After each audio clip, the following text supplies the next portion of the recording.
Muy buenos días, tengan todos. Ya casi damos inicio a la clase del día de hoy.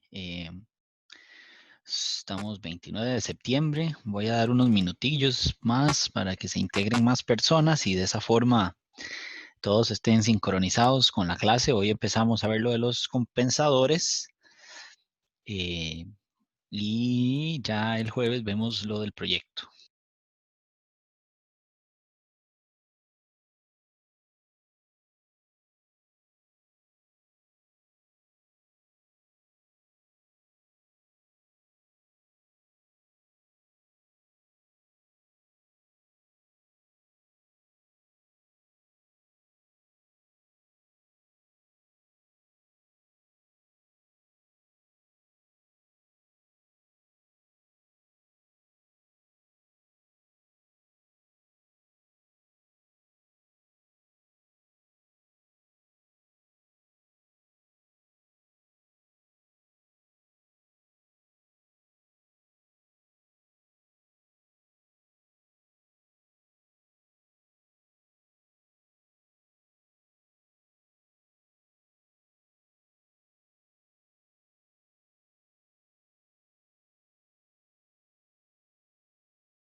Bien, vamos a empezar entonces, diseño de compensadores. Ustedes ya tuvieron la oportunidad de ver los videos. Entonces voy a hacerles dos preguntas asociadas a los videos. Y bueno, ahí vamos a ver qué responden. Entonces la primera pregunta sería, ¿qué implicaciones tiene añadir un polo a la función de GDS por HDS en el lugar geométrico de las raíces?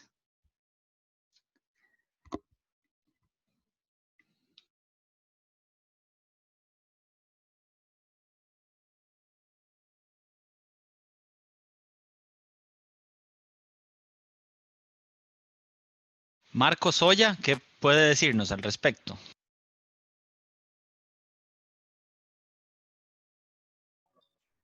Profe, estoy intentando recordarme, porque recuerdo haberlo escuchado, pero no, lo tengo en la punta de la lengua, pero no me acuerdo. Muy bien, entonces vamos a preguntarle a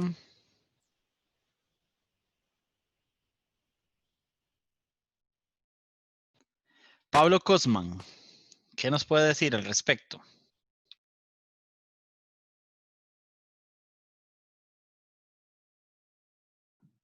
Buenos días, profe. Buenos días. Profe, desconozco la respuesta, la verdad, no sé. Ok, voy a repetir la pregunta. ¿Qué implicaciones tiene añadir un polo a la función GDS-HDS en el lugar geométrico de las raíces? Si yo añado un polo a GDS por HDS, ¿verdad? Si yo le añado un polo, entonces ustedes tienen la función GDS por HDS, ¿verdad? Esa es la función. Recuerden que eso describe el sistema en lazo cerrado que ya conocemos, ¿verdad? Y esta sería la GDS y esta sería la HDS. Entonces, en lazo cerrado, recuerden ustedes que la ganancia del lazo cerrado o la función de transferencia YDS entre RDS es igual a GDS entre 1 más GDS por HDS. Entonces, ¿qué si yo le añado a la función en lazo cerrado un polo? ¿Verdad? Si yo añado un polo aquí, por ejemplo, yo pongo un polo aquí, vean ustedes que sería lo mismo que poner un polo aquí, ¿verdad? Aquí yo le pongo un polo. Entonces, por ejemplo, ¿qué polo puede ser? Cualquier polo, digamos, 1 sobre S. Entonces, ¿qué implicaciones tiene añadirle un polo al lugar geométrico de las raíces? ¿Qué le produciría el lugar geométrico de las raíces? Ok, entonces vamos a ver. Abner, ¿qué opina al respecto?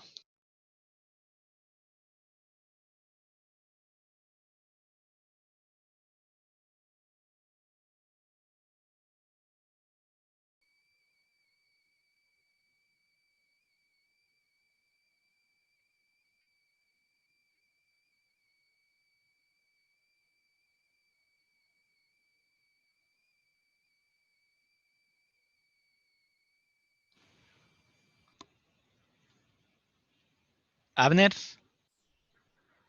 ¿qué implicaciones tendría añadir un polo al lugar de las raíces? GDS, HDS. O sea, ¿qué implicaciones tendría añadirle un polo al sistema? Buenos días. No, no he escuchado, profe, anteriormente.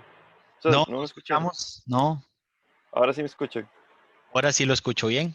Ah, ok. Profe,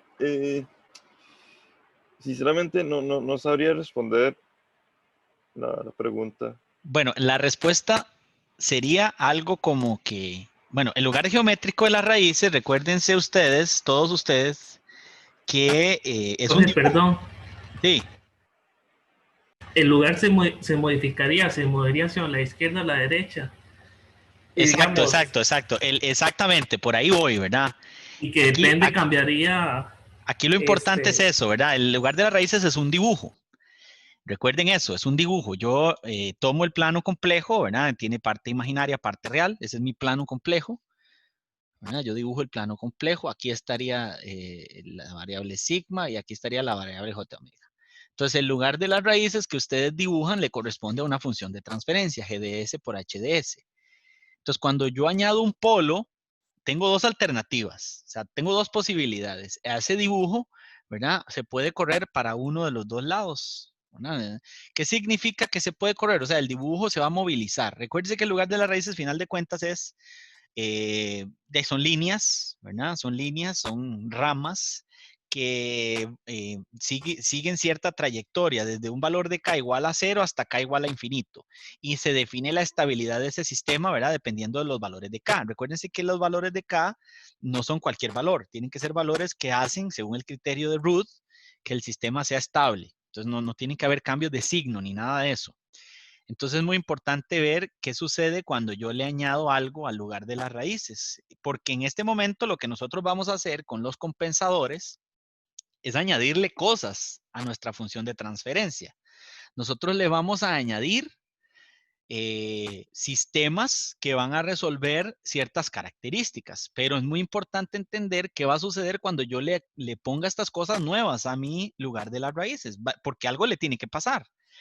Entonces, primeramente, cuando yo evalúo mi lugar de las raíces, yo tengo que evaluarlo si es o no es estable. Eso es el primer paso. Y muy importante, si es estable, entonces, pues lo ideal es no convertirlo en algo inestable.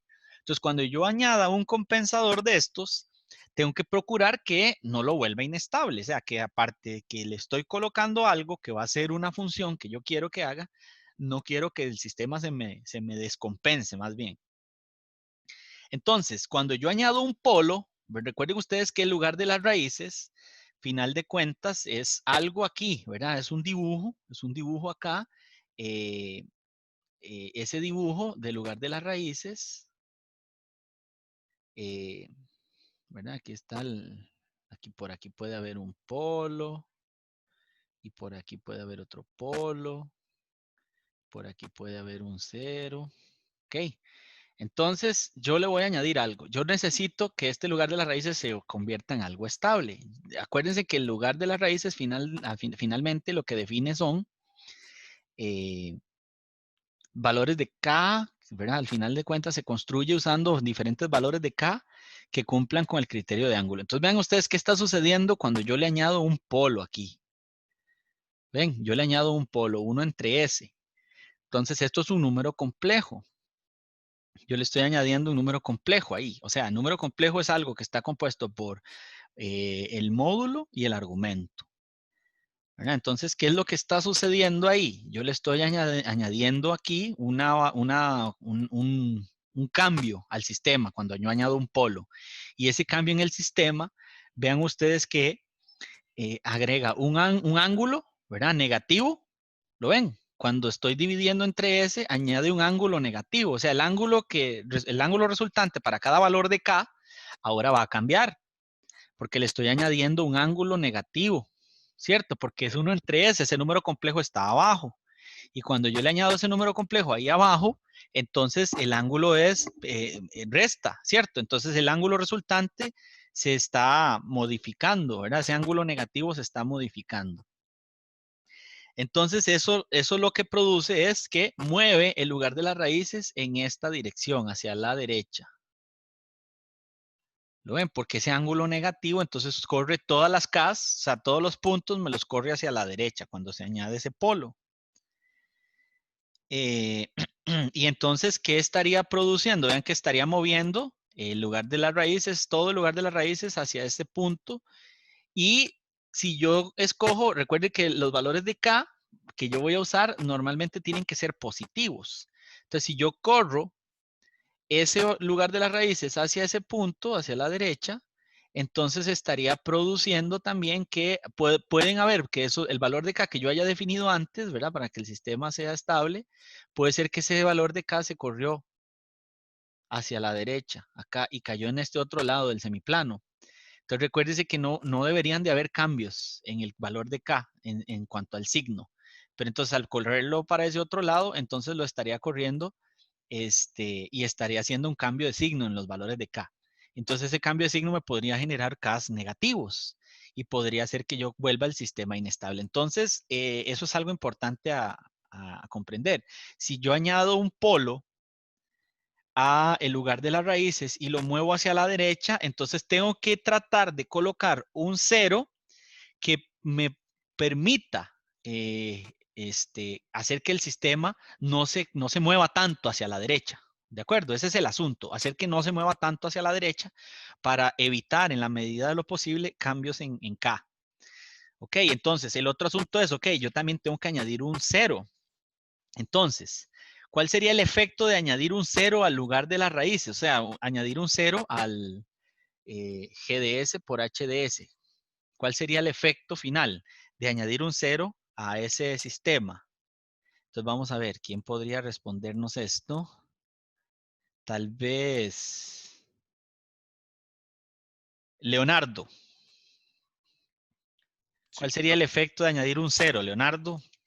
sería el efecto contrario. Muy bien. Y el efecto contrario entonces sería mover el lugar de las A raíces la izquierda. hacia la izquierda. Muy bien. O sea, lo mueve hacia la izquierda en el plano. Eso significa que compensaría de alguna forma ese efecto. Entonces, eso es algo que tenemos que tener bien claro. Cuando añadimos un polo, hacemos que el sistema se mueva a la derecha. Podríamos hacerlo inestable. Entonces, tenemos que contrarrestarlo poniéndole un 0. De esa forma, trataremos, primero, en la medida de lo posible, no afectar el lugar de las raíces, si ese fuese el caso, si se puede hacer así. Entonces, si no se afecta el lugar de las raíces, entonces ya es ventaja. Y si lo tenemos que afectar, entonces tratar de que el ángulo resultante que nosotros vamos a colocar, pues no sea un ángulo tal que produzca que hayan cambios en esos valores de K y se produzcan Ks negativos o los llevemos a valores de K en donde el sistema tiene cambios de signo y eso en la primera columna del criterio root y eso entonces produzca un efecto adverso. Entonces eso es muy importante tener bien claro que es un compensador. Tenemos 3 tipos de compensadores. Tenemos un compensador que nosotros le llamamos compensador de adelanto. ¿Verdad? Bueno, aquí en el texto está descrito un poco más amplio. Luego tenemos un compensador de atraso y luego tenemos un compensador que le llamamos adelanto atraso. ¿Verdad? Adelanto atraso. Entonces, primero vamos a iniciar con el compensador de adelanto, luego el compensador de atraso. Y al final de cuentas nos vamos a dar cuenta, valga la redundancia, que un compensador de adelanto atraso es una combinación de las dos técnicas iniciales, tanto de adelanto como de atraso. Entonces, por eso es que primero tenemos que iniciar viendo un compensador de adelanto, luego un compensador de atraso y finalmente el de adelanto atraso, ¿verdad? Es como, por ejemplo, en nuestra vida, ¿verdad? Por ejemplo, ustedes pueden ir al puerto, ¿verdad? A comerse un Churchill. Entonces, algunos van y se compran un Churchill. ¿Verdad? ¿El Churchill qué es? Vamos a ver, ¿qué es lo que tiene el Churchill? Tiene hielo raspado, ¿verdad?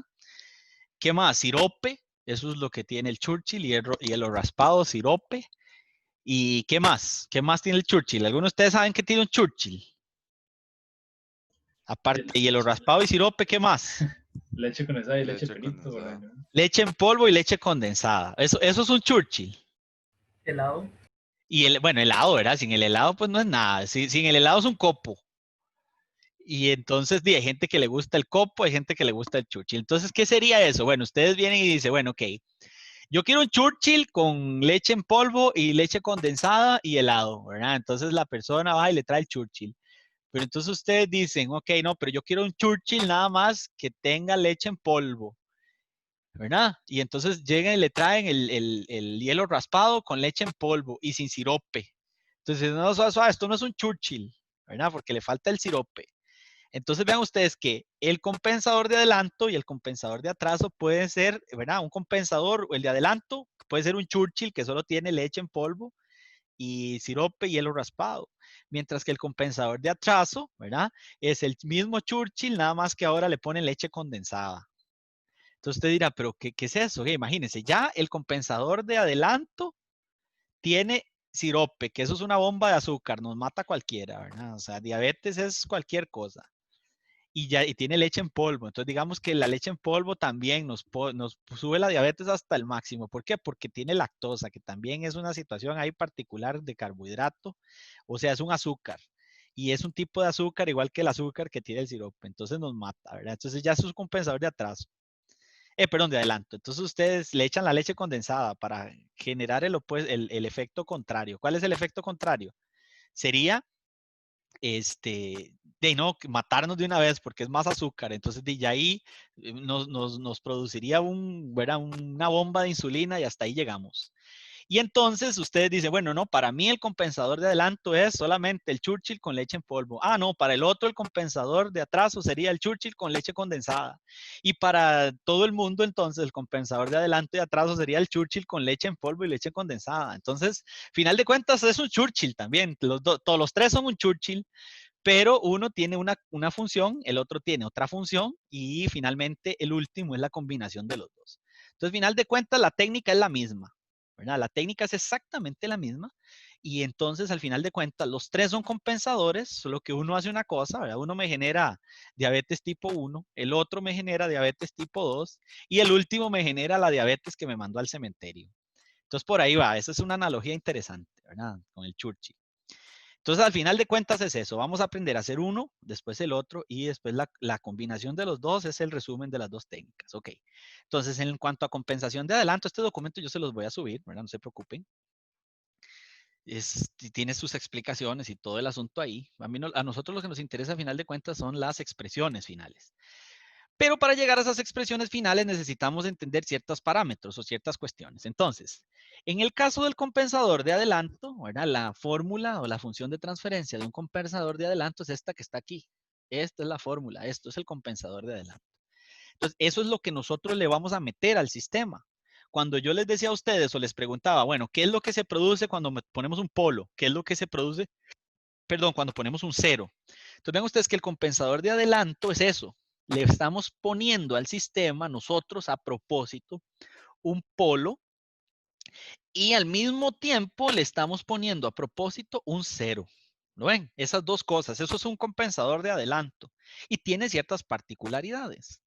Entonces, ¿qué es lo importante del compensador de adelanto? Finalmente es definir dónde va el polo y dónde va el cero. Tenemos que tener cuidado dónde ponemos el polo y el cero, como les decía, para no afectar grandemente el lugar de las raíces. Necesitamos afectar lo mínimamente posible para que el sistema no se vuelva inestable. Entonces, para eso hacemos uso de el lugar de las raíces, ¿verdad? Que es el lugar geométrico de la raíz. Entonces, aquí la geometría es muy importante.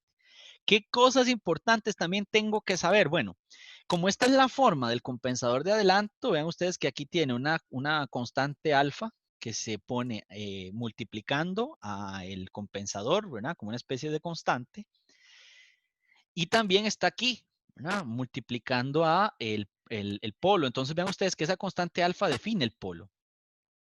Entonces, final de cuentas, va a afectar la amplitud del sistema, porque al estar multiplicando por esa constante alfa va a afectar la amplitud del sistema, o sea, va a afectar los valores de las constantes K directamente, que va a estar multiplicando a la K. Por lo tanto, como esta es una constante que multiplica a la K, va a transformar esas constantes K.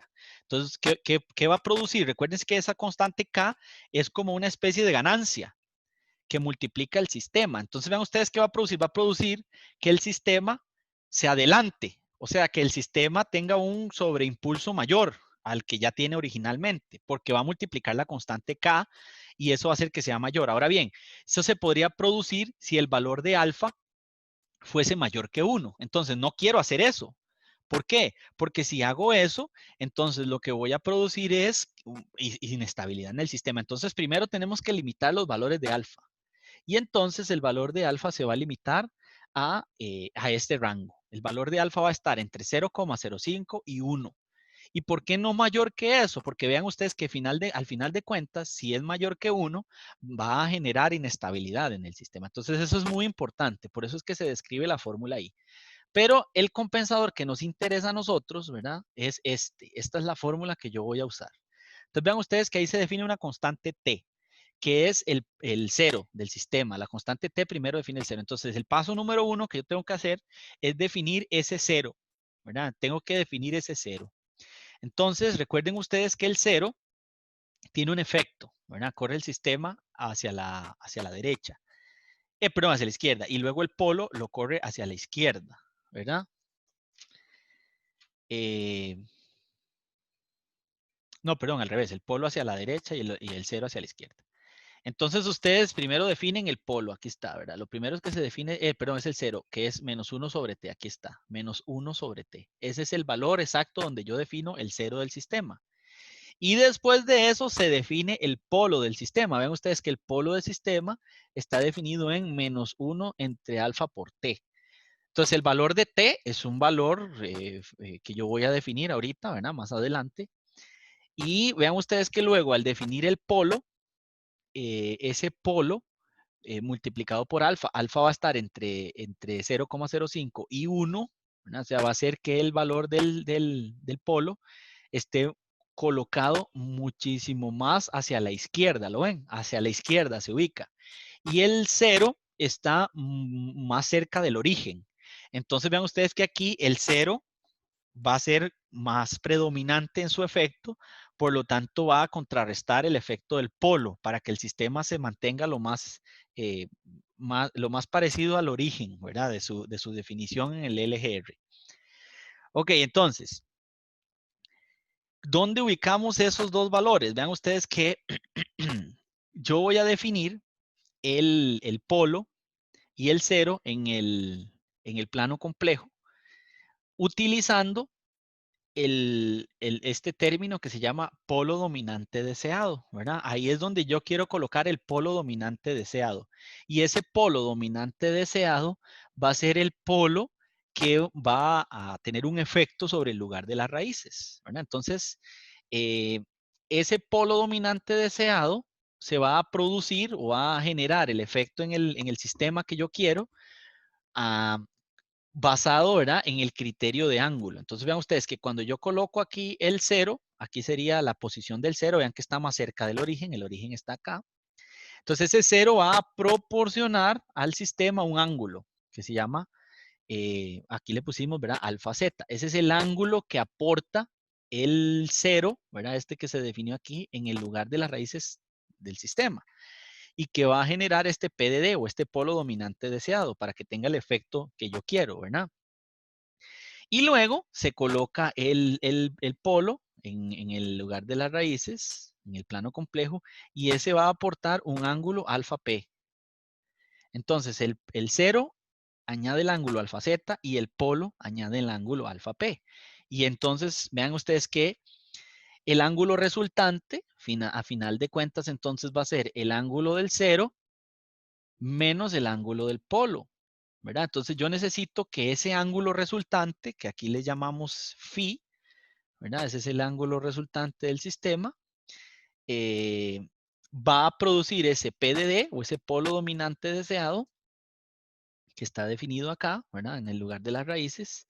Y entonces ese es el ángulo que yo voy a tener como margen para modificar el lugar de las raíces. Entonces, en la medida de lo posible, tengo que evitar que ese ángulo afecte de forma negativa el lugar de las raíces. Entonces, ¿cuál es el procedimiento que nosotros vamos a seguir para definir esos polos y esos ceros? Bueno, tenemos dos métodos. El primer método que nosotros vamos a hacer es colocar el 0 exactamente debajo del polo dominante deseado. Y ahorita vemos de dónde es que sale ese polo dominante deseado. Pero el primer método que vamos a hacer es que colocamos el 0, ¿verdad? Recuérdense que el 0 es 1 sobre el valor de t. Y entonces lo ponemos ahí abajo. Entonces vean ustedes que ya al colocarlo exactamente abajo, ¿verdad? Vean que el PDD, el polo dominante deseado, va a ser algo de la forma, por ejemplo, S igual a, se me ocurre, menos 1, ¿verdad? Menos 1 más J, para que esté ahí. Entonces digamos que aquí está el J y aquí está el menos 1. Entonces, ese es el PDD que yo quiero poner en el sistema para que tenga el efecto de compensar en adelanto este sistema. Entonces, como yo sé que lo tengo que poner exactamente debajo, vean que ahí sería en el eje real, este es el eje real, entonces yo sé que lo tengo que poner exactamente en menos 1. Entonces, como lo tengo que poner exactamente en menos 1, ¿verdad? Si este fuera el caso, entonces observen ustedes que el valor de tau o de t es exactamente 1 para que esté exactamente en ese punto, ¿verdad? Entonces, el ángulo que aporta, como está exactamente abajo, yo sé que es 90 grados. Entonces, vean ustedes que este ángulo que está acá, el ángulo phi resultante, yo ya lo podría evaluar como 90, que ese es el valor del 0. Recuérdense que el ángulo resultante, el argumento finalmente va a ser, arriba tengo los ceros, ¿verdad? Entonces sería el ángulo que me proporciona el 0, ¿verdad? Y como está dividido, abajo está el polo, el ángulo que me proporciona el polo. Entonces esto es lo mismo que el ángulo del 0 menos el ángulo del polo, ¿verdad? Entonces vean que el ángulo del 0 va al principio, entonces son 90 grados. Y entonces por eso es que ponemos en la fórmula 90 menos el ángulo del polo. ¿Lo ven? Entonces ya lo colocamos de esa forma. Entonces es el ángulo phi que yo tengo disponible para saber dónde es que yo tengo que colocar este polo de aquí. Ese ángulo phi tiene que salir de este polo dominante deseado, ¿verdad? De ahí es donde tiene que salir ese ángulo phi. Ese es el ángulo que yo voy a aportar al sistema para que no se vuelva inestable y para que tenga la característica de compensación en adelanto que yo ando buscando. Ok, entonces vean que esta técnica es una técnica sencilla. Colocamos el 0 ahí, debajo de donde está el polo dominante deseado, y luego averiguamos exactamente dónde es que tengo que poner el ángulo del polo acá. Entonces, lo que finalmente necesitamos es, bueno, ya yo tengo este valor. En el ejemplo que teníamos era -1, ¿verdad? Entonces, como yo ya sé, ahorita de la fórmula se va a despejar yo ya sé cuál es el ángulo que va a tener este de aquí. Entonces, y yo conozco, ¿verdad? ¿Cuál es esta altura? Yo la conozco porque conozco el PDD. En el ejemplo era -1 más J. Entonces yo sé que esto de aquí vale 1. Entonces vean ustedes que, final de cuentas, yo necesito saber esto. Esto es lo que ando buscando. Entonces, como yo ya tengo el valor de este cateto y yo ya sé cuánto vale este ángulo, entonces yo puedo calcular es el valor de este cateto de aquí y le sumo este de acá y entonces yo ya sé exactamente dónde es que va colocado el polo específico para poder definir mi compensador de adelanto. Ok, entonces vean que ese sería el primer método. Evidentemente, todavía no sabemos de dónde salen los ángulos y eso. Ya ahorita vamos a ver de dónde es que salen estos ángulos. Pero ese sería nuestro primer método. Colocamos el 0 debajo del PDD y luego, sabiendo el valor de este cateto y este valor de este ángulo que sale de esta fórmula, ¿verdad? De esta fórmula de acá, entonces puedo determinar luego dónde es que va colocado ese polo ahí, en el lugar de las raíces. Ok, ese es el primer método. El segundo método para ubicar el compensador de adelanto, este segundo método ese se llama el método de la bisectriz. Entonces, este método se utiliza normalmente cuando nosotros tenemos que agregar ángulos que son mucho. Vean ustedes que eso es muy importante notar en el primer método. Vean ustedes que en el primer método, el ángulo, este ángulo que estoy colocando aquí, siempre es menor que 90. ¿Lo ven? Siempre es menor que 90 grados. Entonces, cuando los ángulos son menores que 90 grados, normalmente menores que 60 grados, ¿verdad? Ese sería el valor del ángulo máximo que yo voy a colocar ahí ya desde un punto de vista práctico.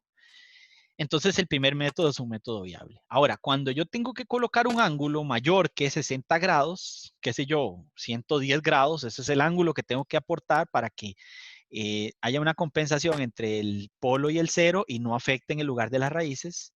Y entonces, cuando ese ángulo es mayor que 60 grados, de nuevo, 110 es mayor que 60 grados, entonces yo lo ideal sería que utilice el método de la bisectriz, porque con el método de la bisectriz yo podría colocar ángulos mayores que 60 grados. Entonces, este sería un método correcto, digamos que más apropiado para poder emplear el aporte del argumento del compensador. Entonces, vean, ¿qué sería el método de la bisectriz? El método de la bisectriz consiste en que ubicamos, por supuesto, el PDD, que es el polo dominante deseado, ¿verdad? Lo ubicamos ahí. Y entonces trazamos una línea horizontal, ¿verdad? Podemos trazar una línea horizontal porque sabemos dónde es que está orientado ese punto ahí. Por ejemplo, si fuese el P de menos 1 más J, entonces sabemos que esto de aquí mide 1, ¿verdad? Y evidentemente este de aquí pues también mide 1, ¿cierto? Porque es menos 1 más J.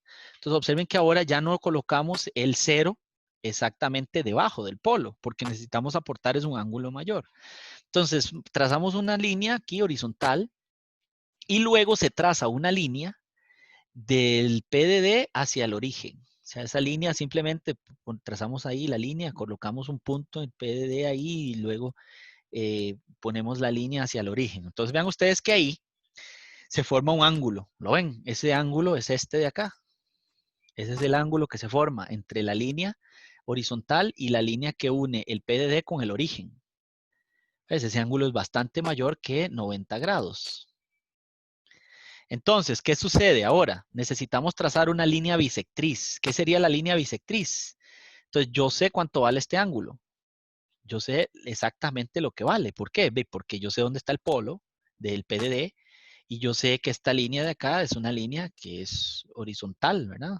Entonces, yo puedo calcular ese ángulo que se llamaría el ángulo que existe entre el PDD, ahí, ok, entre el origen, el PDD, ¿verdad? Y la horizontal, el eje horizontal o el eje real. Solo que el eje real, ¿verdad? Lo estamos colocando hacia arriba aquí. O sea, lo que estamos haciendo es que estamos subiendo el eje real hasta esta unidad, donde está el PDD. Ok, entonces yo conozco ese ángulo, lo puedo calcular. Y cuando ya conozco ese ángulo, entonces trazo una línea bisectriz, que sería esta que está aquí. Esta sería la línea bisectriz, que parte ese ángulo en dos. O sea, esa línea va a darme ahora un ángulo resultante aquí, que es la mitad, y este otro ángulo que es la mitad del ángulo que originalmente teníamos. Entonces esa línea bisectriz es la que nosotros dibujamos ahí. ¿De acuerdo? Entonces ahora sí, vean ustedes que el ángulo alfa resultante, ¿verdad? Que es el que tenemos que aportar, que es mayor que 60. Entonces ese ángulo alfa lo dividimos entre 2. Y entonces la mitad de ese ángulo hacia la derecha, ¿verdad? Lo que hacemos es que colocamos esa línea ahí, ¿verdad? Extendemos esta bisectriz acá, ese ángulo para la derecha, y ahí colocaríamos cuando esa línea atraviese el origen, perdón, el origen no, el eje real, entonces ahí colocamos el 0, y lo mismo hacia el otro lado, ¿verdad? Ese ángulo que habíamos partido en 2, el ángulo que estamos aportando, el phi, ¿verdad? Lo desplegamos aquí, esa línea, ¿verdad? Esa cantidad de ángulos hacia la izquierda, y en la intersección con el eje real, ahí colocamos el polo. ¿Lo ven? Entonces ese sería el segundo método que nosotros vamos a utilizar. Por supuesto aquí conocemos los PDDs, conocemos el ángulo que vamos a aportar, son los dos datos que conocemos y por lo tanto, ¿verdad? Calcular en los puntos donde es que dónde es que va este polo y este otro polo, pues es mucho más sencillo de calcular. Recuerden que aquí tenemos todas las informaciones posibles, o sea, tenemos este valor de este ángulo, ¿verdad? Que es, vamos a ver, tenemos este ángulo lo tenemos porque es el phi medios, esa es la cantidad que vamos a aportar entre 2. Sabemos dónde está el PDD, ¿verdad? Eso es un dato que tenemos. Sabemos cuánto vale este ángulo, eso es un dato que tenemos. Entonces con eso yo ya sé cuánto vale esta altura porque sé cuánto es el PDD. Yo sé cuánto es lo que vale esto hasta acá porque conozco el PDD. Y entonces vean que aquí hay 90 grados, ¿de acuerdo? Y entonces como yo puedo hacer aquí, ¿verdad? Suma de ángulos para sumar todos esos ángulos. Entonces yo sé cuánto vale este ángulo, cuánto vale este ángulo, cuánto vale este ángulo. Por lo tanto, ¿verdad? Puedo saber cuánto vale este ángulo, por lo tanto puedo saber cuánto vale esa fracción de ahí. Y lo mismo hasta acá, ¿verdad? Yo puedo saber cuánto vale este cateto de acá, puedo saber cuánto vale este cateto de acá, y entonces podría saber dónde es que va este polo. Este es un método un poco más complejo, ¿lo ven? Requiere un poquito más de geometría y de trigonometría, pero es un método que se tiene que utilizar si el ángulo que se va a aportar es mayor que 60 grados. Entonces, eso es muy importante de tomar en consideración. Ok, entonces, ahora sí, viendo lo de la metodología tal cual, necesitamos que el compensador de adelanto cumpla ciertas características, ¿verdad? O sea, esas características son muy importantes. La primera característica es que el K del sistema, ¿verdad? El K del sistema ese es el K que originalmente tenía, el que dibujamos con el sistema, multiplicado por el compensador de adelanto, ¿verdad? Este sería GAD, sería la función de transferencia del compensador de adelanto. Eso es lo que vamos a aportar nosotros. Y este GDS, esto sería el GDS por el HDS, solo que estamos considerando que es, en este caso el HDS es realimentación unitaria. Pero observen que todo multiplicado, el compensador de adelanto por el GDS por el K, la magnitud de eso tiene que darme 1. ¿Verdad? Tiene que darme 1.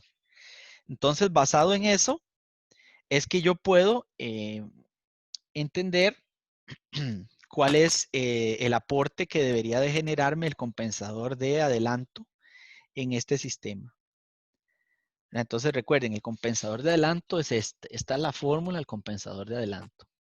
Entonces, la fórmula del compensador de adelanto requiere de que yo sepa dónde tengo que poner el polo y el cero. Ese es el asunto. Y ese polo y ese cero van a tener que cumplir con ciertas características. Y la primera de ellas es esta.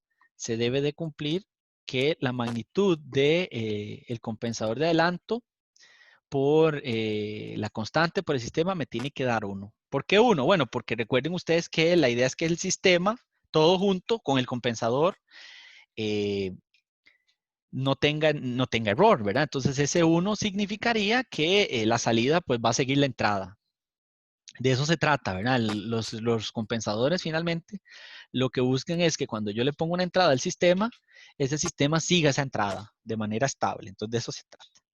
Ok, entonces vamos a ver este primer ejemplo para poder ya definir, ¿verdad? Los PDDs y todo lo demás. Entonces, vamos a ver.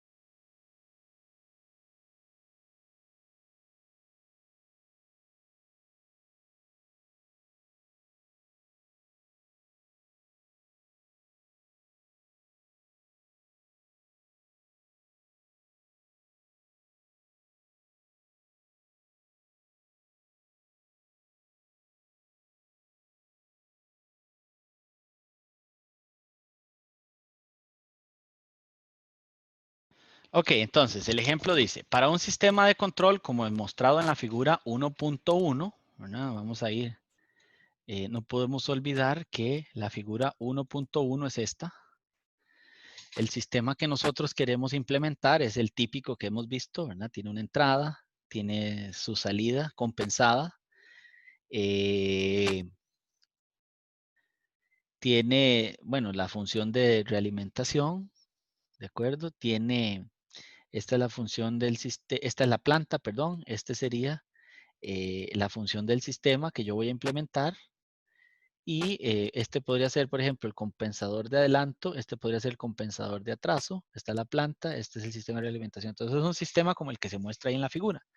Entonces la idea es que yo voy a implementar, le voy a implementar a la planta el compensador de adelanto. ¿Verdad? De eso se trata.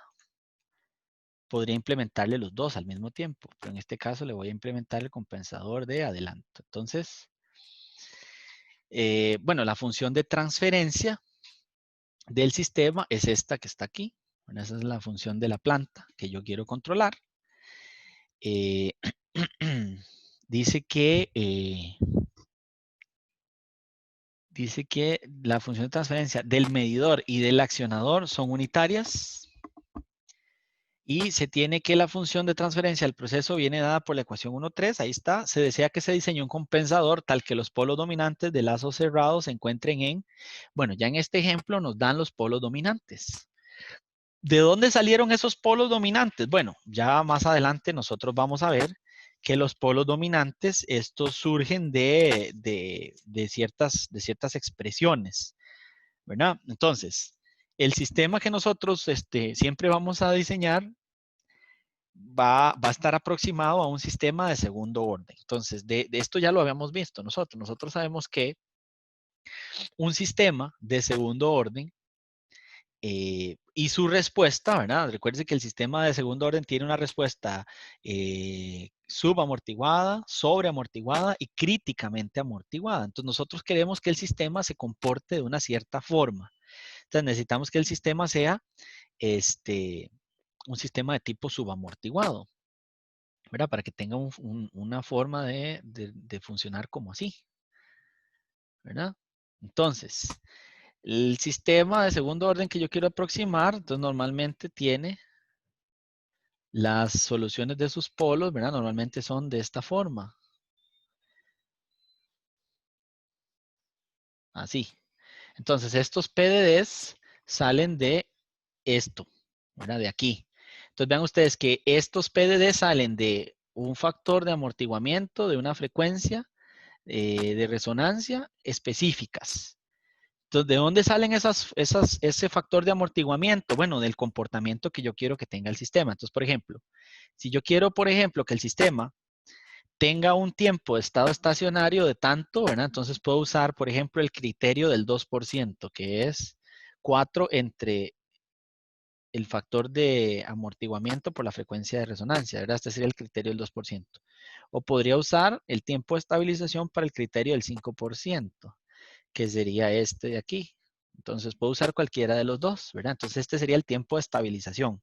Entonces vean ustedes que el tiempo de estabilización es un parámetro de diseño. Lo que pasa es que aquí ya nos están dando los PDDs, o sea, ya se calcularon estos parámetros, o sea, ya estos PDDs le corresponden a un sistema cuya aproximación yo quiero que tenga un tiempo de estabilización específico. ¿Lo ven? Un tiempo de estabilización específico. No sé, se me ocurre. En este caso, vean que aquí es el factor de amortiguamiento por la frecuencia de resonancia y aquí da -3. ¿Lo ven?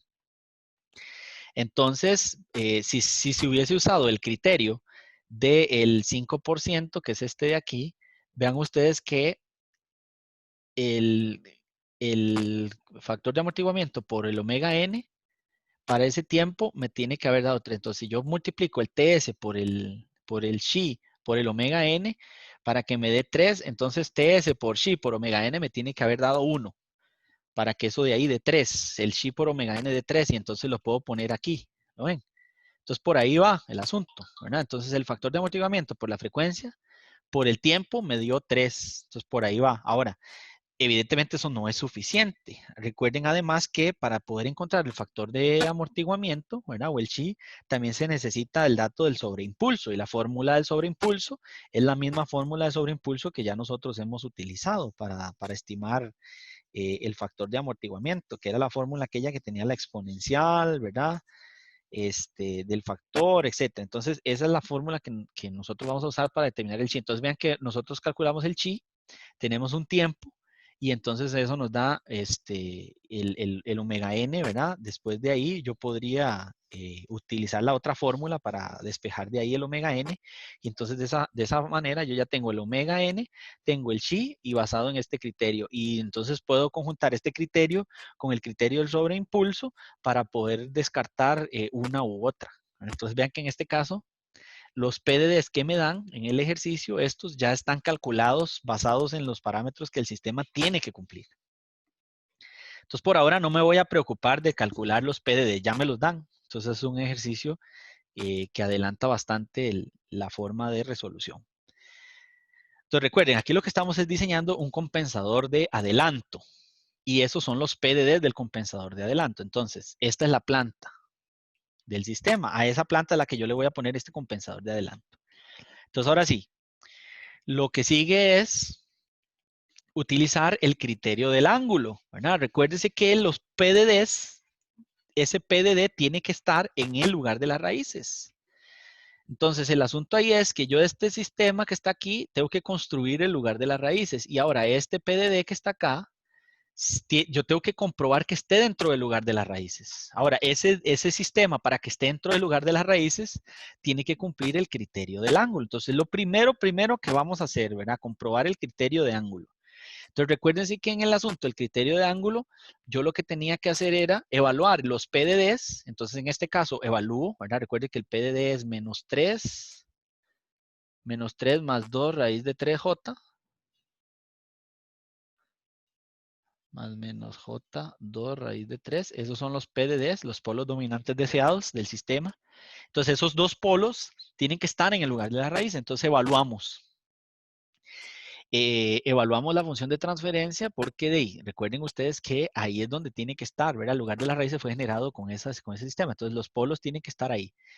Esos dos polos. Entonces, evaluamos. Primero los ceros. No hay ceros, ¿verdad? No hay ceros. Entonces, los ceros irían de este lado.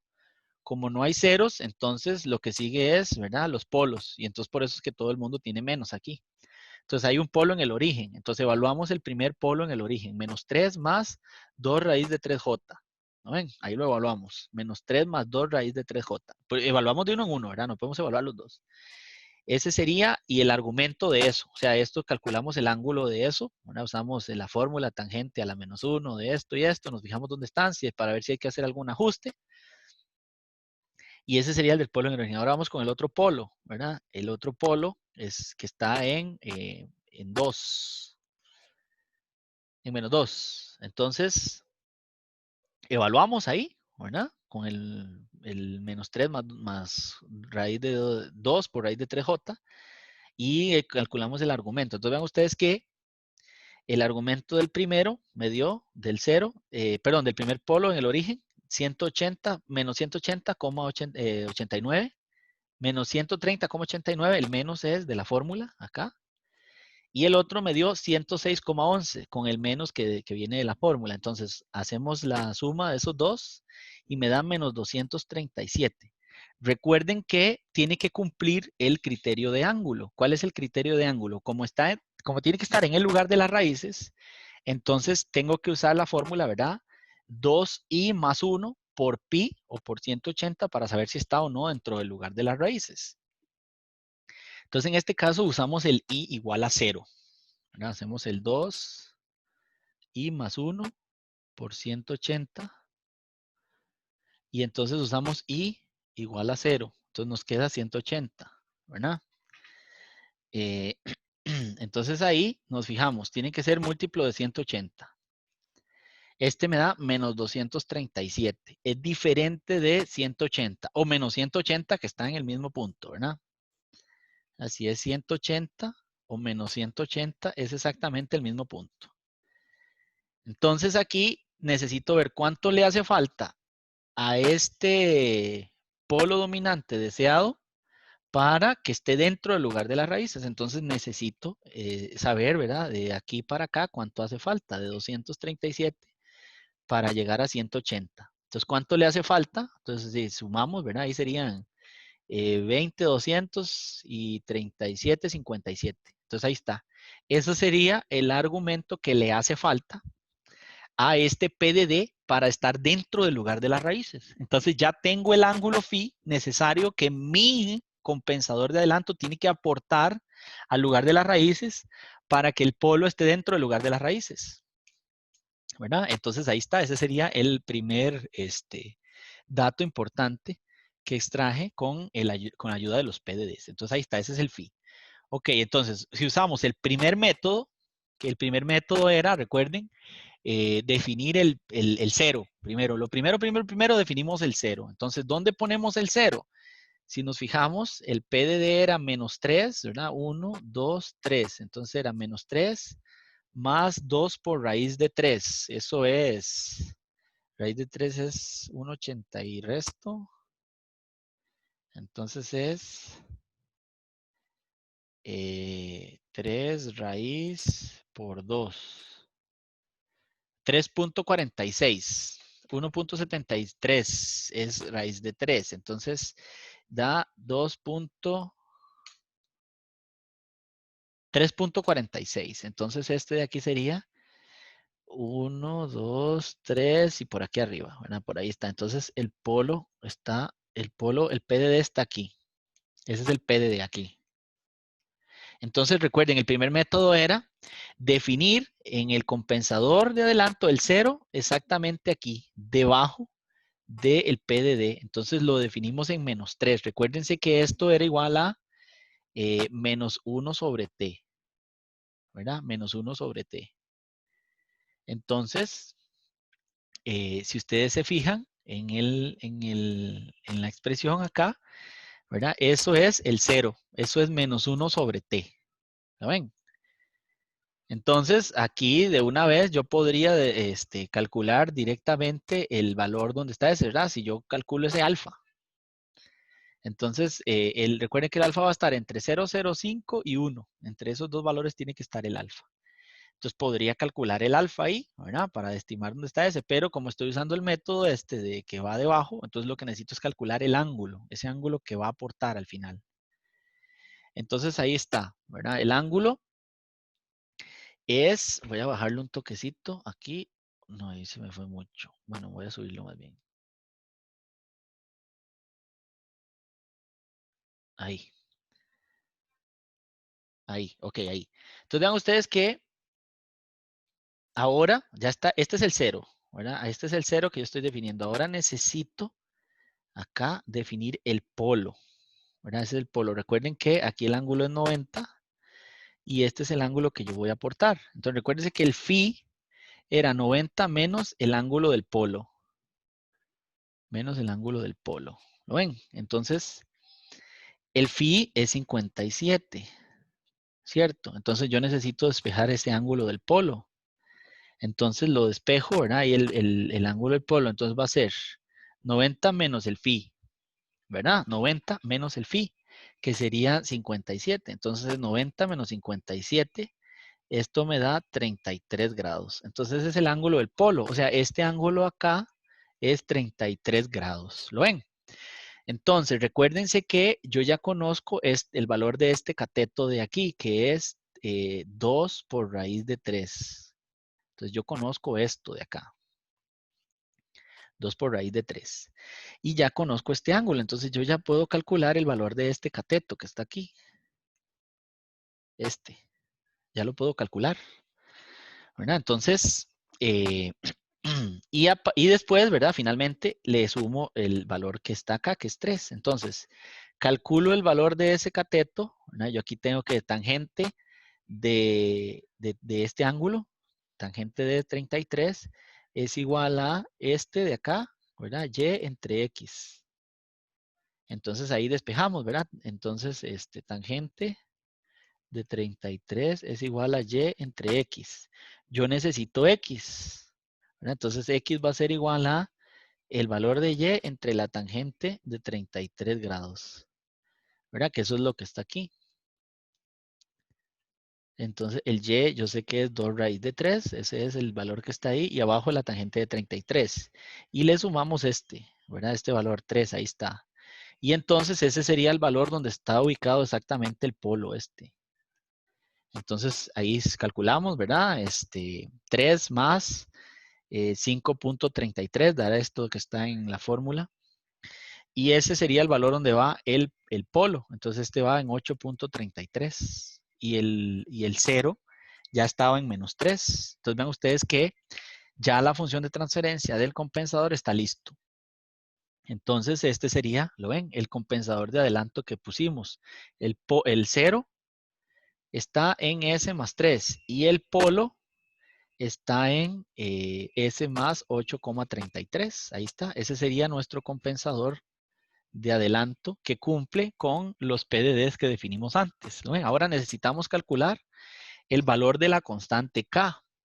Y para hacer eso, recuerden, necesitamos usar el criterio más importante, ¿verdad? El compensador de adelanto, la magnitud de todo el mundo, de la constante, por el compensador de adelanto, por la planta, la magnitud, todo tiene que dar 1, porque lo que ando buscando es que este amigo siga la entrada. Entonces, por eso es que la magnitud de todo el mundo tiene que dar 1. Además, el 1, ¿verdad? Denota un error 0. Entonces necesitamos que el error sea 0. Esa es la idea, ¿verdad? Corregir el error. Corregir el error hasta en un tiempo específico. Recuerden que el tiempo de estabilización yo lo defino. Entonces este va a corregir el error. Ok, entonces para cumplir eso calculamos el valor de la constante K usando la fórmula de las constantes que ya teníamos antes, ¿verdad? Para las constantes K. Y entonces era arriba, ¿verdad? Las magnitudes de los polos y abajo las de los ceros, evaluados en los polos dominantes, ¿cierto? Entonces, aquí colocamos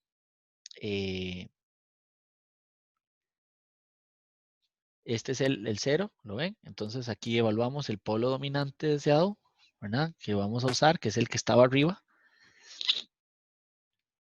Porque es una constante K, ¿verdad? Entonces nosotros tenemos dos polos dominantes deseados. Tenemos el que estaba en menos 3 más 2 raíz de 3J y el de abajo que es menos 3 menos 2 raíz de 3J, ¿verdad? Entonces es una situación particular. Yo necesito escoger uno de las dos constantes. Puedo escoger la de arriba, puedo escoger la de abajo. Tengo que tener cuidado nada más, ¿verdad? Que la constante siempre dé positiva. Entonces, en este caso usamos el P de arriba, ¿verdad? Que es menos 3 más 2 raíz de 3J. Entonces, este sería en la fórmula, en la planta, perdón. Recuérdense que la planta tiene un polo en el origen y luego un polo en 2, en menos 2. Entonces, evaluamos, ¿verdad? Este es el polo en el origen, este es el de menos 2 y este es el de el compensador de adelanto. Este es el polo del compensador de adelanto que estaba en 833 y luego este sería el 0, ¿verdad? Que estaba en menos 3.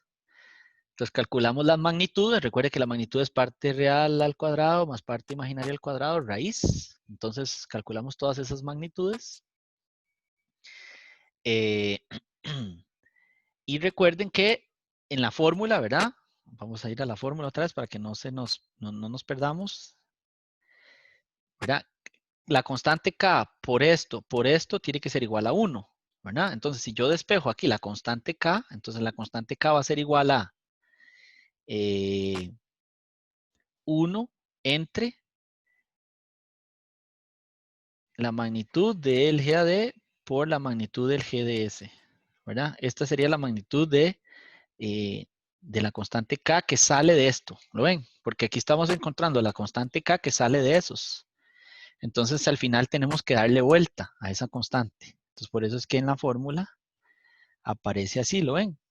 Entonces, la constante K, al despejar, le damos vuelta, ¿verdad? Y entonces aparece aquí 3,46, 4,58, que le corresponde a este. Este sería 1,8 y este otro sería 6,36. Y eso tiene que ser igual a 1, ¿verdad? Todo eso tiene que ser igual a 1. Entonces, despejamos eso y nos da 15,16. Ese sería el valor de la constante K que iría acá, en el compensador. ¿Lo ven? Que cumpla con todos los requerimientos del compensador de adelanto. Entonces, al final de cuentas, este sería el compensador de adelanto con la constante K, que sería 15,16, y esta sería la planta que estaba ahí. Entonces, el sistema de la figura 1 tendría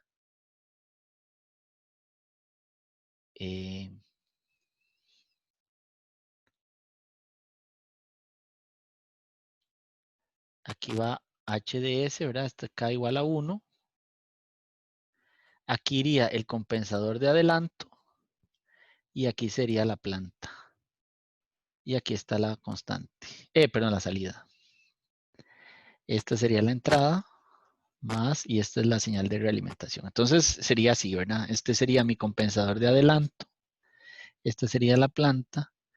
Y así sería el sistema, ¿verdad? Entonces yo coloco ahí el compensador de adelanto, lo meto ahí directo en el lazo directo del sistema y resuelvo el problema con el compensador de adelanto específico.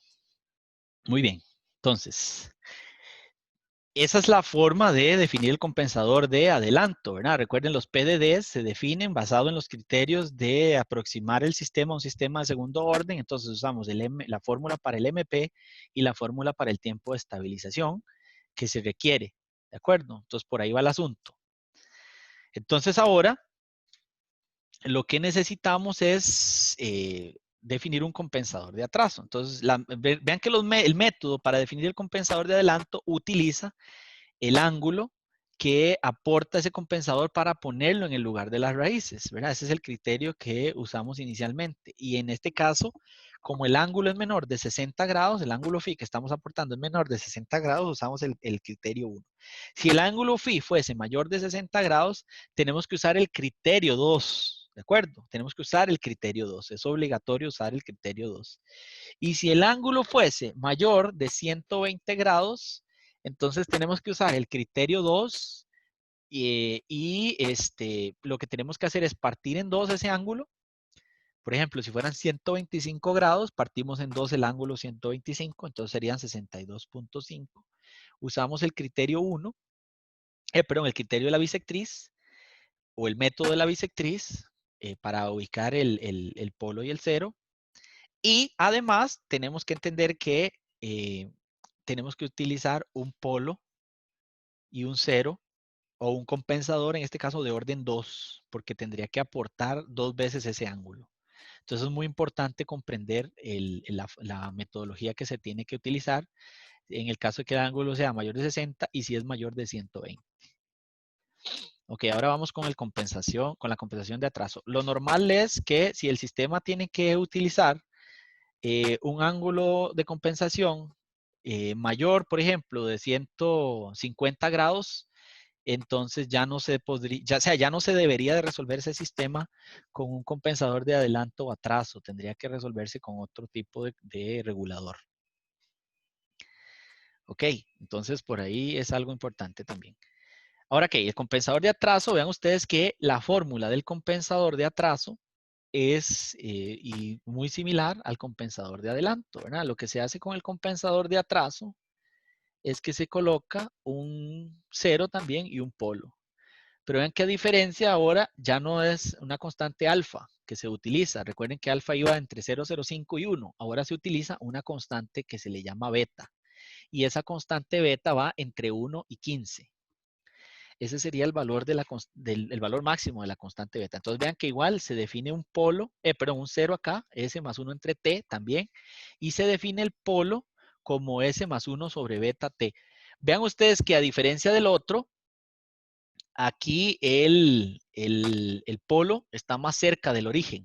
¿Lo ven? Porque 1 sobre T, si ustedes lo colocan en el plano complejo, ¿verdad? Este sería el 0 en 1 sobre T, en menos 1 sobre T. Y vean ustedes que el polo sería 1 sobre T dividido entre beta, y beta va entre 1 y 15. Entonces, evidentemente aquí el polo estaba más cerca del origen. Antes era el cero que estaba más cerca del origen, ahora es el polo que está más cerca del origen. Y eso es precisamente porque el compensador de atraso tiene el efecto contrario del compensador de adelanto, ¿verdad? Uno tiene como propósito mejorar la dinámica del sistema y el otro tiene como propósito corregir el error del sistema. Entonces, ¿qué sería mejorar la dinámica del sistema? Bueno, como les había dicho, para el caso del compensador de adelanto, yo tengo que basarme en el diseño en parámetros como el tiempo de estabilización y el sobreimpulso. Entonces, yo me baso en esa parte dinámica. Y en el compensador de atraso, yo me tengo que basar para el diseño en corregir el error. Entonces, el error es muy importante. Vean que no es el tiempo lo importante es que el error final sea lo más próximo a cero. Entonces, una de las cosas importantes o características importantes que tiene que cumplir el compensador de atraso para no afectar el lugar de las raíces de ninguna forma, porque la idea, vean que el compensador de adelanto añade un ángulo al sistema y ese ángulo modifica la dinámica del sistema. Modifica la dinámica porque hace que el tiempo de estabilización sea menor y hace que el sobreimpulso sea mayor, ¿verdad? Yo puedo hacer que el sobreimpulso tenga un valor que yo quiero. Entonces agrega un ángulo y ese ángulo que se agrega, ¿verdad? Precisamente como el polo está más hacia la derecha y el ángulo es menor que el del cero en esa forma, ¿verdad? En el método 2, los dos ángulos son idénticos. los ángulos son idénticos en la bisectriz, pero uno aporta más ángulo que el otro, ¿verdad? En este caso, el ángulo del polo aporta siempre, en el caso del compensador de adelanto, aporta el polo un ángulo menor que el del cero. Entonces, el ángulo que se aporta es positivo. Entonces, la afectación que se da es hacer que el sistema tenga una dinámica diferente. En el caso del compensador de atraso, yo no quiero modificar la dinámica del sistema. El propósito del compensador de atraso es corregir el error. Entonces, lo que tengo que hacer es que este compensador no modifique la dinámica del sistema de ninguna manera. Entonces, ¿cómo se logra eso? Se tienen que cumplir estos dos criterios. El primer criterio es, vean ustedes que aquí el criterio es distinto al del criterio del compensador de adelanto. El primer criterio es que la magnitud del compensador de atraso en el PDD sea de aproximadamente 1. ¿Y esto por qué? Porque cuando yo multiplique el compensador de atraso, ¿verdad? La magnitud del compensador de atraso por la magnitud del GDS, si la magnitud de este es aproximadamente 1, cuando yo lo multiplique por el GDS, no va a modificar la magnitud del sistema, ¿lo ven? Lo va a dejar en 1. Entonces, no va a afectar la dinámica del sobreimpulso ni nada de eso. Entonces, lo único que va a hacer es, como les digo, corregir el error. Y el otro detalle también, para no afectar la dinámica, para no afectar el tiempo de estabilización, ni el tiempo de levantamiento, ni nada de eso, es que tenemos que obligar a que el ángulo que aporta, recuerden que el ángulo que aportaba el compensador de adelanto era un ángulo de 57 en el ejemplo que vimos. Aquí, para que el compensador de atraso no afecte la dinámica del sistema, el ángulo que aporta tiene que ser menor a 5 grados. No podemos diseñar un compensador de atraso que aporte un ángulo mayor a 5 grados, porque entonces estaríamos afectando la dinámica del sistema y entonces le estaríamos quitando aporte al compensador de adelanto. Y este compensador tiene como propósito, de nuevo, es corregir el error de estado estacionario. Así que estas son las dos principales características que tiene que cumplir obligatoriamente el compensador de atraso. La magnitud evaluada en los polos dominantes deseados tiene que estar cerca de 1 y el ángulo que aporte tiene que ser menor que 1. Entonces ustedes dirán, ¿y cómo logramos hacer eso? Bueno, es muy sencillo, no es nada del otro mundo. Lo que necesitamos hacer es que los polos y los ceros del compensador, recuerden que el compensador de atraso se define un polo que es S más 1 sobre T, pero un cero, y un polo que es S más 1 sobre beta por T. Entonces se necesita definir tanto el cero como el polo estén muy cerca del origen. Esa es una de las características importantísimas para que la magnitud que aporten sea pequeña, ¿verdad? Sea próxima al valor que ocupamos. Y para que el ángulo que aporten sea menor que 5 grados, tienen que estar muy cerca el uno del otro. ¿Lo ven? El uno del otro, el cero y el polo tienen que estar muy, muy cerca uno del otro. Entonces, es una de las características que tienen que cumplirse. Tienen que estar cerca del origen y muy cerquita el uno del otro. Entonces, eso es lo principal que nosotros tenemos que hacer cuando definimos el polo y el cero del compensador de atraso. ¿De acuerdo? Entonces, vean ustedes que el compensador de atraso también tiene una constante K, pero para que eso sea posible y toda la magnitud sea aproximadamente 1, entonces la constante K tiene que ser aproximadamente 1. Y la magnitud de los dos tiene que ser aproximadamente 1. Para que eso sea posible, entonces los dos tienen que estar muy cerquita, ¿verdad? El uno del otro. Porque la magnitud de 1 tiene que estar muy cerca del origen, muy cerca el uno del otro, entonces el número de arriba y el de abajo tienen que estar muy parecidos, entonces por eso que están muy cerca. Y en el ángulo que se aportan tiene que estar cerca del origen. ¿Para qué? Para que el ángulo que aporten sea pequeño, ¿verdad? Vean que el ángulo que se aporta es siempre el ángulo de aquí para acá. Entonces, si los dos están cerca del origen y muy cerca de uno del otro, entonces el ángulo que se va a aportar entre los dos acá es muy pequeño. ¿Verdad? De eso se trata. ¿Ok? Esas son características fundamentales del compensador de atraso. Entonces, el paso número 1 es, para definir el compensador de atraso, es definir el beta. Ese es el paso número 1. Entonces, tengo que definir ese beta. Ese beta lo obtengo como el cociente entre el K requerido y el K no compensado.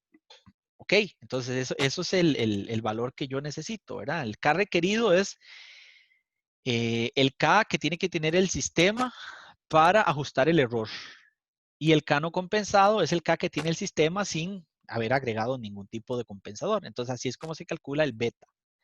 Entonces, es el paso número 1, se calcula el beta. El paso 2 es colocar, como les decía, el 0. Es lo primero que vamos a hacer. Entonces, el 0 lo ponemos cerca del origen. Y el polo, aquí está, ¿verdad? En la fórmula, el 0 lo ponemos cerca del origen. Entonces, el 0 lo ponemos cerca del origen. Como ya tenemos el beta y ya sabemos cuánto es el 0, ¿verdad? El 0 es menos 1 sobre t.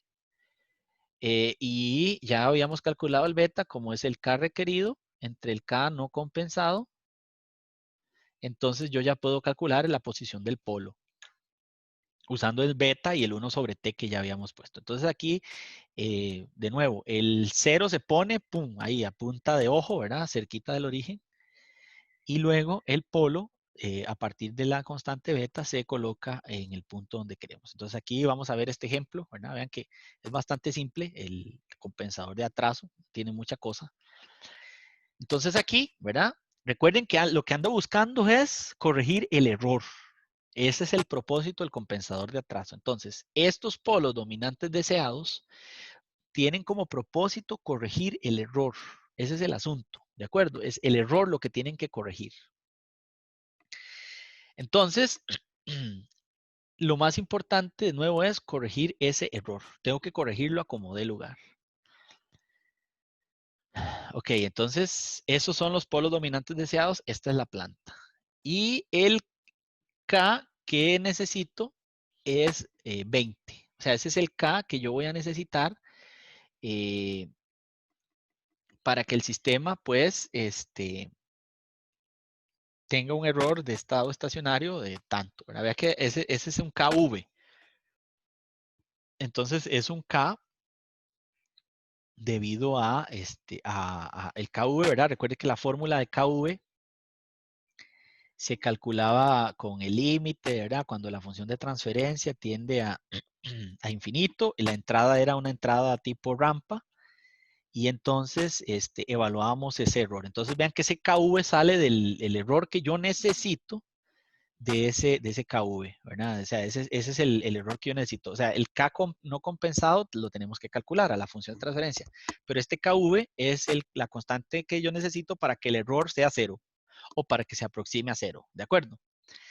Entonces, lo primero que tenemos que hacer es verificar que los polos pertenecen al lugar de las raíces utilizando la condición de ángulo. Eso es algo que hicimos en el compensador de adelanto, también lo tenemos que hacer para el compensador de atraso. Entonces, el polo dominante que nos dieron es menos 2 más 2 raíz de 3 por j. Ese es el polo dominante. Entonces lo evaluamos, ¿verdad? Para el polo en el origen y lo evaluamos para el polo en menos 4. No hay ceros, ¿verdad? Entonces recuerden, los ceros van acá. Entonces no hay ceros, lo dejamos tal cual. Entonces lo calculamos ahí el asunto, ¿verdad? Este de acá, evaluando, hacemos el ángulo, me da 120, y con esto me da menos 120, y este de aquí da 60. Entonces ustedes pueden ver, da menos 180. Quiere decir que los polos dominantes deseados están en el lugar de las raíces. O sea, los dos polos están en el lugar de las raíces. ¿De dónde salieron estos polos? Recuerden, estos polos salen de la constante K que tiene el sistema. Estos polos me van a producir esta constante K. Esta constante K está en el lugar de las raíces y son producto de haber usado estos polos. Entonces, de ahí salen. Entonces, efectivamente, esa constante K le pertenecen a esos polos y los polos efectivamente están en el lugar de las raíces. Los polos dominantes que yo ando buscando. ¿De acuerdo? Entonces, ahora sí, comprobamos y están en el lugar de la raíz, entonces no hay ninguna bronca. Ahora, lo que sigue es calcular la constante K del sistema, ¿verdad? La constante K del sistema que cumpla con la condición de módulo. Recuerden que la condición de módulo decía en el lugar acá, la condición de módulo dice que la constante K que este sistema que el sistema tiene que aportar, tiene que ser aproximadamente la unidad. Entonces, eso es algo que se tiene que cumplir en el compensador de atraso. Entonces, buscamos, recuerden, esta es la función de transferencia, ¿verdad? Es S y S más 4. Entonces, buscamos la constante K del sistema. Entonces, la constante K, aquí sustituimos el polo dominante deseado, que sería en el origen menos 2 más raíz de 2 por raíz de 3. Ese es el del origen. Y luego el otro sería el de menos 4. Aquí lo sustituimos y encontramos la constante K, ¿verdad? Despejamos esa constante K que tiene el sistema. Y esa constante K me da 16. Esa sería la constante del sistema no compensado. ¿Por qué no compensado? Porque todavía no le hemos puesto ningún compensador. Entonces, esa es la constante del sistema que con esos polos, ¿verdad? Recuerde que estos son los polos dominantes. Estos son los polos que me van a producir el comportamiento del sistema. Entonces, calculo esa constante K del sistema que todavía no ha sido compensado usando los polos dominantes que voy a meterle ahí, usando el compensador de atraso. Entonces, ahí está. Eso me da K igual a 16. Entonces, recuerden que esa constante K, ¿verdad? Esa es la constante K que el sistema va a tener con estos polos. Entonces, ahora necesito calcular el K, pero del sistema no compensado. Entonces, el sistema, ¿verdad? Que produce eso, aquí, ¿verdad? Esa sería la constante digámoslo así, esa es la constante que nosotros llamamos la constante de error del sistema. Entonces, esa constante la ponemos aquí, ¿verdad? 16. Entonces, al ponerla ahí, ya nosotros podemos evaluar el sistema para saber cuál es la constante de error, ahora sí. O cuál es el error, más bien. Entonces, vean ustedes que ese 16 es el valor que aportan los polos dominantes en el sistema, en la función de transferencia. Entonces, lo tenemos que poner ahí. Y este de acá es la planta que teníamos originalmente. Entonces, ahora sí, evaluamos el límite y calculamos la constante error, que en este caso es la constante del sistema no compensado. Eso me da 4. Eso es evaluar 0 aquí, ¿verdad? 0, 0. Y entonces 16 entre 4 me da 4. Ok. Entonces recuerden que la constante del sistema compensado me la dan en el ejercicio. O sea, me dicen que la K del sistema que yo quiero es 20. Ok, entonces con eso calculo el beta. Entonces el beta sería el 20 que me dieron en el problema y el 4 que salió de haber evaluado el teorema del valor final. ¿Verdad? Ese teorema, recuerden, del valor final va a ser la constante que aporta el polo dominante deseado en la planta cuando el sistema se estabiliza, ¿verdad? Cuando el sistema llega a este punto, ¿verdad? S igual a 0, o sea, el sistema está estable. Entonces, ahí en ese punto me va a dar una constante de error. O sea, una constante del sistema no compensado. Entonces, ahí evaluamos el beta, 20, que ese fue el que me dieron, entre 4, usando la fórmula o el teorema del valor final. Y entonces, eso me da un beta igual a 5. ¿De acuerdo? Entonces, ya tenemos el beta, que es 5. Entonces recuerden que el primer paso entonces era definir el 0. Y el 0 lo definimos cercano al origen. Entonces definimos un 0. Entonces este es el 0 que definimos, ¿verdad? Está bastante cerca del origen, ¿lo ven? Menos 0,05, muy cerca del origen. Y usamos la fórmula para determinar dónde está el polo, ¿verdad? Recuérdense que el 0 era, esto es menos 1 sobre t. Esto es el 0. ¿Verdad? Menos 1 sobre t. Y recuérdense que el polo, ese es el 0. Y el polo era menos 1 sobre t por beta i. O sea, quiere decir que al 0 lo dividimos entre beta. Entonces, al 0 lo dividimos entre el beta, que nos había dado 5, y eso nos da el polo. Entonces, comprobamos que, recuérdense que hay que comprobar que el polo y el 0, ¿verdad? La magnitud del compensador de atraso, se aproximen a 1. ¿Verdad? Entonces, usamos el teorema del valor final igual. ¿Verdad? Entonces aquí usamos S más 0,05 y S más 0,01 evaluado en el PDD. Entonces evaluamos los dos ahí y le sacamos la magnitud. Y nos da 3,98 acá y 4 acá. Entonces eso es aproximadamente 1, ¿verdad? 0,99999. Esto es algo que tenemos que comprobar para ver si efectivamente el compensador de atraso que estamos diseñando cumple. Entonces aquí evaluamos este, ¿verdad? Entonces el polo creo que era menos 2 más J 2 raíz de 3, me parece que era, ¿verdad? Entonces le sumamos más 0,05 y ahí calculamos la magnitud de eso. Y luego dividimos entre menos 2 más J2 raíz de 3 más 0,01, ¿verdad? Magnitud de esto. Entonces es de parte real al cuadrado más parte imaginaria al cuadrado raíz. Entonces supone que eso nos da 3,98. Entonces aquí sería 2 menos 0,05 al cuadrado más 4 por 3, 12 al cuadrado raíz.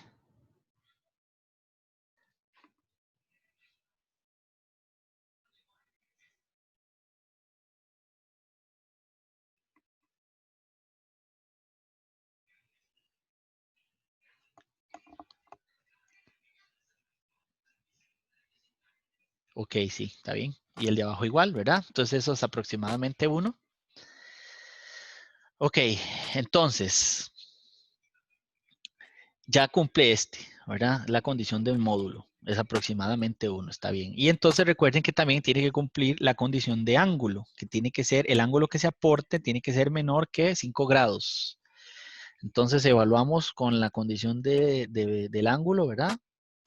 Que era, recuerden que era el ángulo que aporta el 0 menos el ángulo que aporta el polo, ¿verdad? Evaluado en el PDD. Entonces calculamos esos argumentos. Para el caso del 0, 119,4 y para el caso del polo, 119,9. Si hacemos esa diferencia, me da 0,5 grados. Es menor que 5, bastante menor. Entonces no le aporta mucha dinámica al sistema. Por lo tanto, este compensador de atraso estaba muy bien definido, ¿verdad? Tiene una magnitud bastante cercana a 1 y tiene un módulo, pero un argumento bastante pequeño. Entonces el sistema está bien definido, el compensador de atraso. Y entonces este sería, vean ustedes que este sería la forma de comprobar que el error que andamos buscando es el correcto, ¿verdad? La constante de error. Entonces ponemos el sistema sin compensar, el compensador de atraso acá y usamos el teorema del valor final. Y bueno, si ustedes se fijan, ¿verdad? Aquí va 0, 0. 0, 0 aquí. Entonces aquí es 16 entre 4. Esto da 4. Entonces 0 aquí, 0 aquí. Entonces esto da 0,05 entre 0,01. Esto da 5, ¿verdad? Por lo tanto, eso nos da 20. Entonces está muy bien el asunto, ¿verdad? Entonces vean ustedes que es sencillo dimensionar el compensador de adelanto, el compensador de atraso. Y entonces el compensador de adelanto-atraso es una combinación de los dos compensadores. Entonces este lo vamos a ver en la próxima clase para que ya quede bien claro el asunto. Vamos a dejarlo hasta aquí para que ustedes puedan reflexionar con el dimensionamiento o diseño de compensador de adelanto, de compensador de atraso. Y la próxima clase ya vamos a diseñar un compensador con todas las características de diseño, ¿verdad? Que normalmente nos dan como coeficiente, quiero que el sistema tenga un coeficiente de amortiguamiento de tanto, o quiero que el sistema tenga un error de tanto, etcétera, etcétera, etcétera. Entonces la próxima clase lo vamos a hacer ya con parámetros de diseño y vamos a diseñar el compensador de adelanto atraso ya sabiendo lo que hicimos en cuanto al compensador de adelanto atraso. Aquí es una cosa importante saber que este es la combinación de los dos, o sea, esta es la combinación de adelanto y de atraso. Entonces, lo primero que tenemos que hacer es definir el compensador de adelanto que queremos que cumpla los siguientes parámetros y de último el compensador de atraso, porque recuerden que el compensador de atraso no modifica en nada el lugar de las raíces, por lo tanto, debería ser, y además corrige el error. Entonces, el error que vamos a corregir es el error del sistema con el compensador de adelanto ya integrado. Entonces, la constante de error que calcularíamos aquí es la constante de error de un sistema que incluye la planta original y el compensador de adelanto. Y ¡pum! El de atraso, entonces, corregiría el error que le pudo haber introducido el compensador de adelanto tratando de mejorar la dinámica del sistema. Entonces, de esa forma lo vamos a resolver la próxima lección. No sé si alguien tiene alguna pregunta. Es algo muy sencillo, ¿verdad? Esto de los compensadores de adelanto, atraso y esto. Es algo extremadamente sencillo. Vean ustedes que usamos conocimientos extremadamente básicos, ¿verdad? Trigonometría muy básica. Aquí lo importante es saber, ¿verdad? ¿Qué es el lugar de las raíces? ¿Cómo se construye un lugar de las raíces? ¿Cómo se calculan las constantes del lugar de las raíces? Y ya todo eso lo hemos visto, ya está totalmente claro. Y pues por eso es que lo último que vemos es esto, que es muy sencillo. Vean que sin haber hecho el lugar de las raíces, entender esto es muy difícil.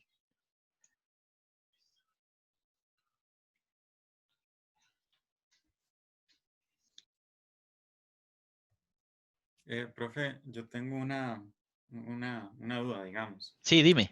En el ejemplo que hicimos de de atraso, los polos dominantes deseados ya pertenecían al lugar de las raíces.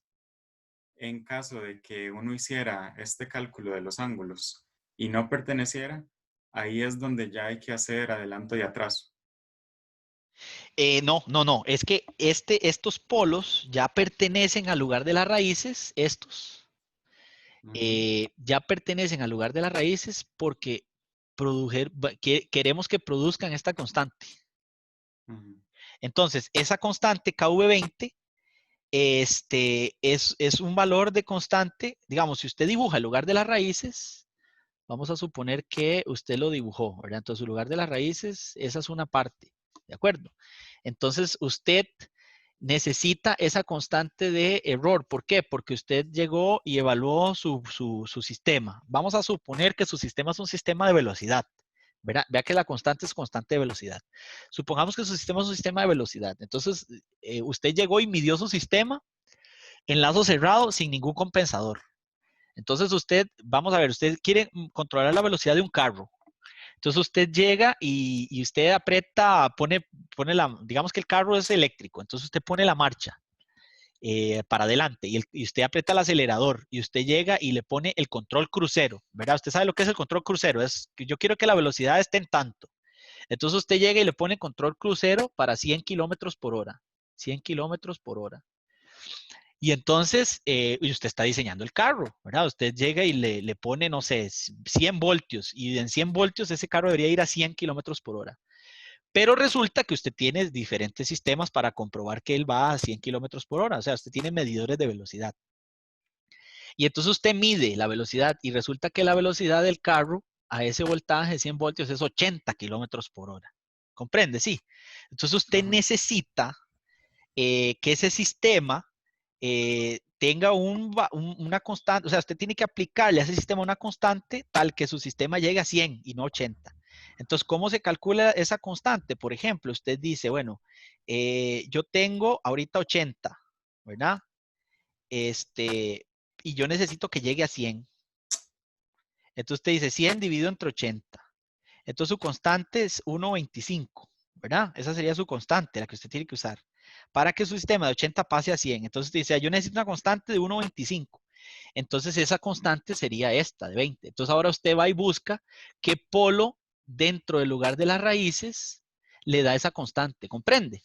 Entonces ese polo dominante es este. Usted ya sabe que ese polo está dentro del lugar de las raíces y le dio la constante que usted ocupa. ¿De acuerdo? Entonces, este polo siempre va a estar en el lugar de las raíces porque es el que le va a aportar la constante que usted necesita para que el sistema corrija la velocidad, que en este caso, bueno, el error de la velocidad. ¿De acuerdo? Entonces, por ahí va el asunto. Entonces, en este ejemplo particular, el sistema necesita esa constante para corregir el error.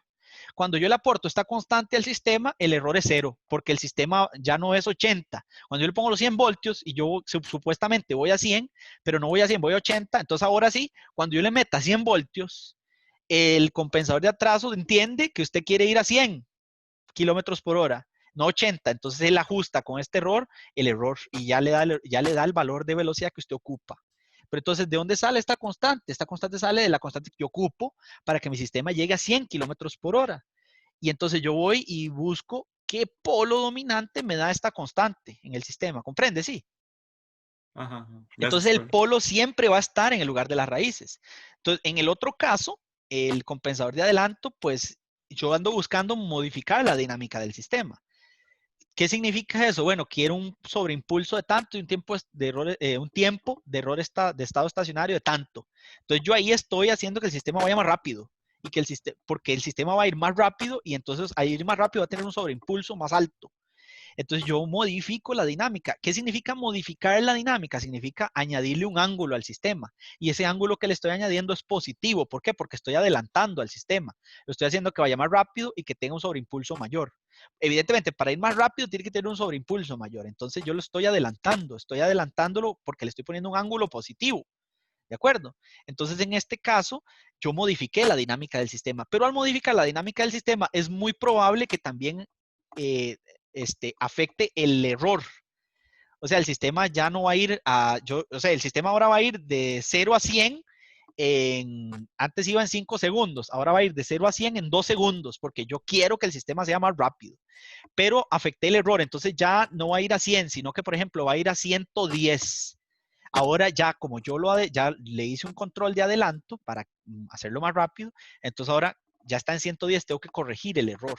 Entonces ese error ahora le pongo un compensador de atraso para que efectivamente ya no vaya a 110, sino que a 100 en el tiempo que yo quiero. ¿Comprendes? Entonces por ahí es que va la situación del diseño.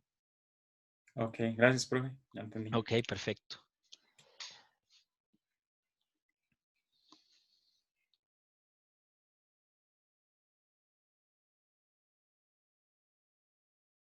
Recuérdense que el compensador de atraso modifica lo menos posible el lugar de las raíces. Y como modifica lo menos posible, entonces los PDDs tienen que caer encima del lugar de las raíces porque no lo modifica, no lo corre ni para la izquierda ni para la derecha. El compensador de atraso tiene esa característica. ¿Por qué? Porque su módulo es aproximadamente 1 y el ángulo que aporta es menor de 5 grados. Entonces modifica lo menos el lugar de las raíces. Por lo tanto, los PDDs tienen que estar siempre dentro del lugar de las raíces porque este compensador no modifica en absoluto el lugar de las raíces. En el caso del compensador de adelanto, los PDDs no están dentro del lugar de las raíces porque yo estoy moviendo el lugar de las raíces para mejorar la dinámica del sistema. De eso se trata, ¿verdad? Entonces, uno corrige el error y el otro mejora la dinámica. Y los dos juntos, pues consiguen hacer un control bastante bueno, ¿verdad? Uno mejora la dinámica y el otro ajusta el error y listo. Tenemos un compensador total, completo. Obviamente, hay sistemas que no necesitan, por ejemplo, corregir el error. Entonces, colocamos uno que mejore la dinámica, porque lo que quiero es que sea rápido, no me interesa el error. Entonces hay unos que solo necesitan compensador de adelanto y por otro lado hay sistemas que solo necesitan corregir el error porque ya tienen una dinámica bastante buena. Entonces yo solo quiero corregir el error. Entonces habrán casos particulares en donde solo se ocupa un compensador de atraso o solo se ocupa un compensador de adelanto.